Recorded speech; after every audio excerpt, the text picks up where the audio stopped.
कहानी दी गई है। बीबी हाजिरा और जालिम बादशाह का वाक़या। 1। बादशाह की बुरी नज़र। कहानी की शुरुआत मिस्र के टेना शहर के एक मेले से होती है, जहां बीबी हाजिरा अपनी मां के साथ गई थीं। वहां के जालिम बादशाह सादून की नज़र उन पर पड़ी और वो उनके हुस्न को देखकर पागल हो गया।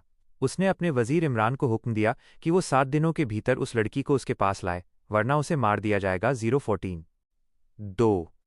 घर छोड़ना और मां की शहादत। बादशाह के खौफ से बीबी हाजिरा रात के अंधेरे में घर छोड़कर जंगल की ओर भाग गईं। जब बादशाह के सिपाही उनके घर पहुंचे और हाजिरा नहीं मिली, तो उन्होंने उनकी बूढ़ी मां को बुरी तरह पीटा और कैद खाने में डाल दिया।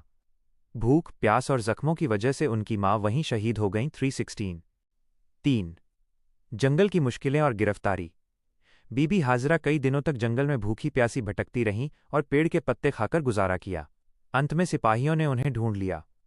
जब वजीर उन्हें पकड़ने आगे बढ़ा, तो अल्लाह के करिश्मे से उनके पैर जमीन से चिपक गए। 528। लेकिन बाद में नील नदी में कूदने के बाद वो बेहोश हो गईं और मछुआरों ने उन्हें बचाकर बादशाह के हवाले कर दिया। 632। 4।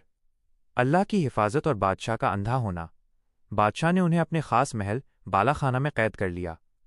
जब उसने अपनी बुरी नीयत से बीबी हाजिरा की तरफ हाथ बढ़ाया, तो हाजिरा ने अल्लाह से दुआ की। उसी वक्त बादशाह सादून की आंखों की रोशनी चली गई और वो अंधा हो गया। 25। डर के मारे उसने हाजिरा से माफ़ी मांगी और उनकी दुआ से उसकी एक आंख ठीक हो गई। 5। हज़रत इब्राहिम और बीबी सारा का आगमन। उसी दौरान हज़रत इब्राहिम अपनी पत्नी बीबी सारा के साथ वहां से गुजरे। बादशाह ने बीबी सारा को भी कैद करना चाहा, लेकिन उनके साथ भी वही हुआ। बादशाह फिर से अंधा हो गया और ज़मीन पर गिर पड़ा। 1342। जब उसे अपनी गलती का एहसास हुआ, तो उसने हज़रत इब्राहिम से माफ़ी मांगी और इस्लाम कबूल कर लिया। 1523। 6।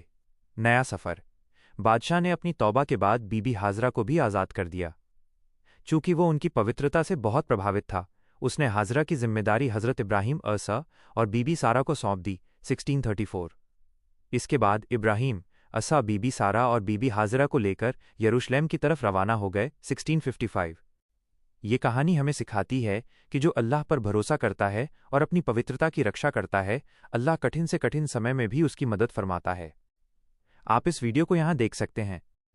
अगर आपको ये ईमान अफरोज़ वाक़या पसंद आया हो और आप ऐसे ही और भी इस्लामिक किस्से सुनना चाहते हैं, तो अभी हमारे चैनल को सब्सक्राइब करें, लाल बटन दबाएं, बेल आइकॉन दबाएं, ताकि हर नई वीडियो आप तक सबसे पहले पहुंचे। लाइक और शेयर करें, इस नेक जानकारी को दूसरों तक पहुंचाने में हमारी मदद करें। रास्ते पर चलने की तौफीक अता फरमाए। आमीन।